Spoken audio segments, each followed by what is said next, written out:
Hi, everyone. Matthew DeSantis here with NYRA Bets, and we're here today with a Haskell Stakes preview. Of course, the Grade 1 race being run at Monmouth Park this Saturday, July 20th, is attracted a very interesting field, a field that may still be developing as we speak in terms of who is going to actually be running on Saturday, but that's something we'll get into a little bit more with our special guest here in a moment. But before we get to that, make sure to press that like button and subscribe to the NYRA Bets YouTube channel to get race previews like this one, as well as evergreen content on handicapping and betting, weekly track stats at Saratoga.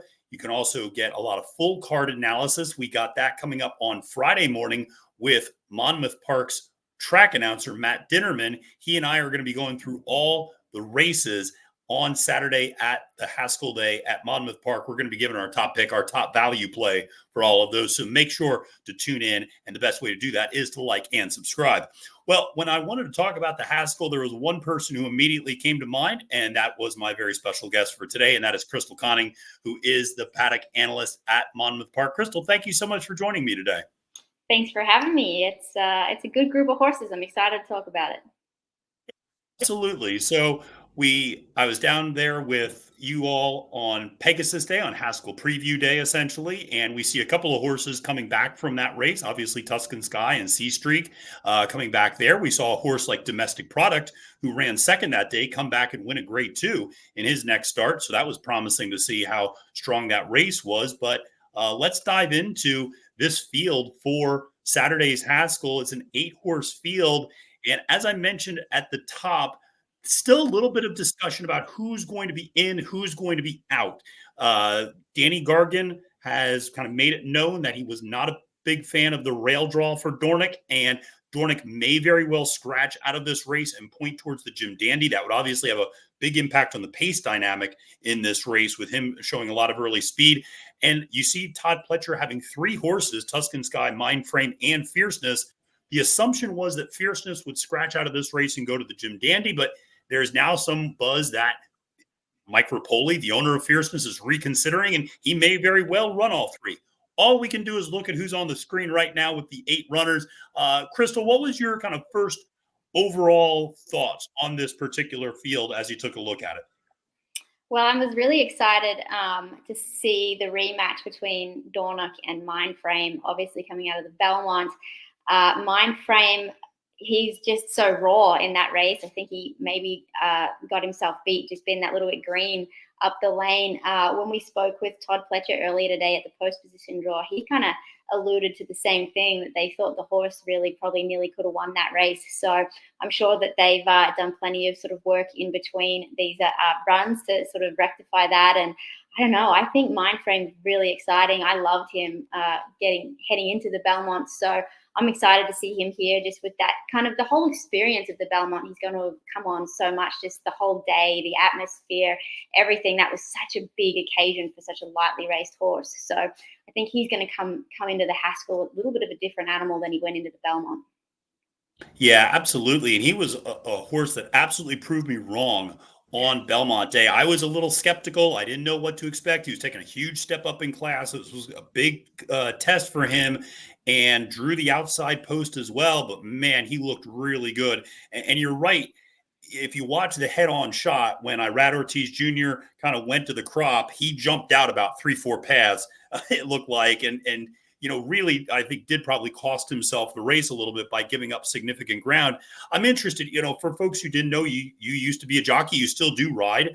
And I'm interested when it comes to training that sort of thing out of a horse, so that, if the jockey goes to the crop again, you don't see this dramatic, sort of jumping out several paths in the lane.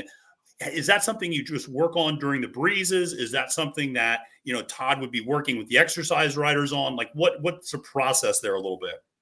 Yeah, I'm sure they're working on it in the mornings. You don't really go to your stick too often in the morning, Right. especially with a talented horse like that. That's probably hard to not let him do too much in the morning anyway. Yeah. Um, but I'm sure he's worked in company plenty. They might have even put him between horses and just showed him some different things, so that he's just a little more kind of experienced and conditioned, I'd say, just mentally coming into this next race. Yeah, absolutely. Well, Listen, for right now, Dornoch is on the inside rail, and that was where he drew in the Kentucky Derby, and of course did not get off that well that day with jockey Louis Saez aboard, and just never really got the trip. But what we saw in the Belmont Stakes was he's a different animal when he's put up on the front end. And when he gets a clean trip up front, he just digs in and really does not like to let horses get by him. And, you saw that obviously in the Remsen last year with Sierra Leone. You saw it again this year with Mindframe, who it looked like was going to go by until Dornoch just kind of pinned the ears back and said, absolutely not. So, he's a tough customer if he ends up running in this race on that inside rail. Absolutely. When he gets to the front, I don't think Dornoch has a problem with horses around him. I think he just likes to be, have clear running in front of him. So obviously the one hole's a bit of a concern just because I think there is quite a bit of speed in here, but he's as quick out of there as any of them. So, if I was, Dornoch's connections, I wouldn't be freaking out just yet. You know what I mean? But, if he runs and if he does get that first call, he's very tough to run by. He's really gritty and I know we sort of early in the Derby campaign, he was one of the sort of hyped up horses, obviously being Major's brother and everything. And then he sort of maybe hit that little bit of a lull before the Derby and whatnot. But he's come back. He showed in the Belmont that he's a truly one of the best 3-year-olds of this season. He gets the distance. And, if he does happen to land anywhere, in a spot where he's happy, he's going to be really tough to run down. Yeah, absolutely. And he is a horse that, like I said, just very different on the lead. Even Danny Gargan made allusion to the fact that he probably did it screwed up in the bluegrass, kind of making him rate a little bit, seeing how he would run behind horses. Obviously, not what that horse really wants to do, does his best running out front. Let's talk about a horse you saw last month, and that's Tuscan Sky, who won the Pegasus. And that was, Crystal, a bizarre race. I'll just say it. That was a race where I rarely see a stakes race where they stack 5 across the track going around both turns, but they did. And the number 8 horse, C Streak, actually got the worst of that, and he might try to get the worst of it again with that outside post position if they do the same thing. But ultimately, Tuscan Sky prevailed out of that race and got the win for Todd Pletcher. And this was one who bounced back with a big effort, and it's kind of a forgotten horse, but having a win over the track and over the surface certainly has to count for something here. Absolutely, and he's 9-2 on the morning line, which I think is actually a pretty nice price for that horse. Like you alluded to, the Pegasus was really wild. There was 5 of them, that wanted to lead, and Tuscan Sky kind of got the easiest trip out of all of them down there on the inside. But I think he was still one of the main players in that race. Obviously, he was well supported. Interestingly, the blinkers went on in that race. Todd Pletcher said that they were really happy with that move and that the blinkers made a world of difference to him. What I like about Tuscan Sky is he's going to be quick out of there, but he doesn't have to lead. He sort of has won from off the pace a little bit before. So I think that's always, especially in these kind of races, that's going to be advantageous. But I think he's kind of like a little bit of a sneaky player in here, Tuscan Sky. I actually liked him a lot in here, and I really liked what Todd Pletcher had to say about him at the post position draw as well, and that they seem really confident in him. Even though that was a kind of muddling run race last time, he still won by 6 lengths. He ran a 99 buyer, so it was still a very good effort, even though he probably got the easiest trip. Yeah, I think that's an important thing to note, which is he drew off from the rest of that field. It was a very strung out field coming for home because he was 6.5 clear of domestic product, who was then about another 5 clear of Hades, who was the 3rd place horse. So, that was a very strung out field. And while he had the inside run of it and the others were taking up more ground going wide, still a very impressive effort there from Tuscan Sky. Now, a horse that I'll be honest, I was a little surprised to see entered in this race is Timberlake for trainer Brad Cox. This is one who, if people remember, a lot of people like this horse back in the Derby Trail, run the Rebel. And you actually got to know this horse down at Oaklawn Park because you got to see him run down there while you were doing your coverage down in Hot Springs, Arkansas. And Cox had made reference to the fact that he might cut this horse back and maybe make this horse a miler. And now we see this horse coming back in a really aggressive spot. So interesting, 8-1 on the morning line. I think you'll probably get every penny of that in all likelihood, if not more. That's an interesting horse that you have a little bit of history with, just having seen him run before at Oaklawn. Yeah, absolutely. And when you get a good look at this horse in the flesh, he looks like a two-turns horse. He's a big, strong thing. He stands out over plenty of ground. Like he's just a beautiful animal. Um, yeah, Brad Cox did kind of allude to maybe cutting him back after the Arkansas Derby, of course, which is run at the same trip here as the Haskell. But he won the Rebel at a mile and a 16th pretty convincingly. Like Yeah. he did it easily enough. And then when we spoke to Brad Cox this morning at the post position draw, he said that the horse is fit. Definitely, he's fit enough to win coming off the layoff. He's got him pretty cranked up. So I think the connections are definitely confident in him. I was surprised to see him on the probables as well, and then obviously in the field. But I mean, Brad Cox is not one of the best in the country for no reason. So if he's got him in here, it's for good reason, I guess. Yeah, absolutely. I mean, I need to dive into things a little bit more. I'll probably be watching some of his workouts, but that's a horse that at a bigger price, I think, is a little bit interesting in this spot. Obviously, the number five, the fierceness in this race, like I said, we don't know if he's going to run or not. He's a rather mercurial horse. You can either get a brilliant effort or just a head scratching effort. He seems to alternate between those two on a regular basis. You obviously saw the head scratching effort in the Kentucky Derby, though not surprising. Everybody on that lead really fell back. And that's what we've seen the last couple of years when we've seen a really hot pace in the Derby. We've seen those leaders really fade back. And but obviously on his best day, it might be the best horse in this entire crop because he runs Beyer speed figures that just are completely unmatched by his peers. So if he does end up running, if Mike Rapoli decides to send him down there, it's going to be interesting because he's got great early speed too, and it's going to want to be a part of that early pace scenario.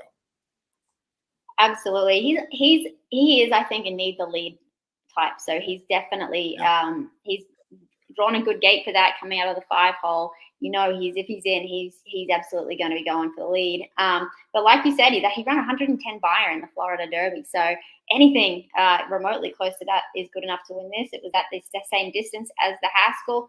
And if you follow his racing lines, he wins and then he throws in a bad one, then he wins, then he doesn't, and then he wins, and then he doesn't. So he's actually due for a win if you follow in the pattern. So it'll be interesting to see if he shows up. I'd actually really like to see him in the flesh, that horse, if he does come, because I was really excited about him after the Florida Derby.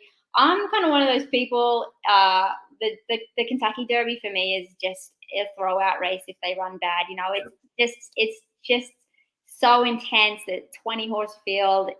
I just think that they can always be forgiven for throwing in a bad race in the Kentucky Derby. So he's not going to have any sort of trouble like that here in this 8-horse field. And even though I think there is a decent amount of speed in this race, he's just the quickest out of there. Usually, I think he's the quicker than any of these if he does run. Yeah, absolutely. I agree with you. The Derby is usually an automatic line through when I'm handicapping and moving on to the next race, sort of thing. So we'll see if he's able to get that clean trip. An incredibly talented horse. If we don't see him this weekend, we'll see him next weekend up here at Saratoga in the Jim Dandy. One of the things I will mention about Fierceness, a lot of people who have seen him in person will say he never really continued to develop as a 3-year-old. That he's a little bit smaller. He's not quite as big. We saw the same sort of thing with Forte 2 years ago. A very precocious 2-year-old, a very dominant 2-year-old, and then got bigger, but didn't necessarily get that big. And suddenly you kind of saw some of the other horses in that crop mature a little bit more. And it's been an interesting MO here with these recent Todd Pletcher, Mike Rapoli horses the last couple of years, with Forte and Fierceness kind of both following a somewhat similar trajectory. The final horse I'll mention is one of my personal favorites, and it's New Jersey bred, and that is a C Streak on the far outside. This horse won the Long Branch easily 2 back, and I just got the worst of it in the Pegasus. I don't know if this horse has any chance at hitting the board here, and I hate that the horse drew to the far outside again. But this is a horse that has some talent and can handle 2 turns. I don't know, maybe more of an underneath play at 20-1, but I at least see a little something here with C Streak. Yeah, no, I agree. This is a talented horse. The Pegasus was a complete throwout. He left a little slow and then rushed up 5 wide the whole way. Just spaghetti went around. The Long Branch, he won by 7 1/4 lengths. He galloped away. I mean, his best buyer is a 91. He probably needs to improve just a little to win this. But Eddie Owens is a very astute horseman. He sort of spoke very confidently about his horse today at the post position draw. I've sort of seen this horse in the mornings a little bit as well, and he does look like he's doing really good. And he looks like he might have kind of started to bulk up a little bit more and just furnish a little from the beginning of the meet. So I like him as well at that little bit of a price. I think he's one that you've definitely got to use in your exotics. He just had such a torrid trip last time out. He's going to be kind of one of the forgotten horses, perhaps. But if he just improves that little bit and he gets kind of the right setup, he could definitely figure, I think. Yeah, absolutely. And looking forward to him, and always love supporting the various Sea Wizard progeny that are running in New Jersey, one of the great New Jersey sires that we have right now. Crystal, thank you so much for joining me again. Really appreciate it. Let the folks know where they can find you, because you're going to be in the paddock on Haskell Day for Monmouth, right? Yeah, so I will be in the paddock reporting. Myself and Brad Thomas will be down there all day handicapping. We usually do all the graded stakes races together, so that's always great. I just go out there and talk about who looks the best, and then Brad comes with the facts and figures. So definitely want to tune in for that. But it's going to be a great day. I think they've carded 14 races. I think there's 5 graded stakes. So yeah, it's going to be a lot of fun. Yeah, very good.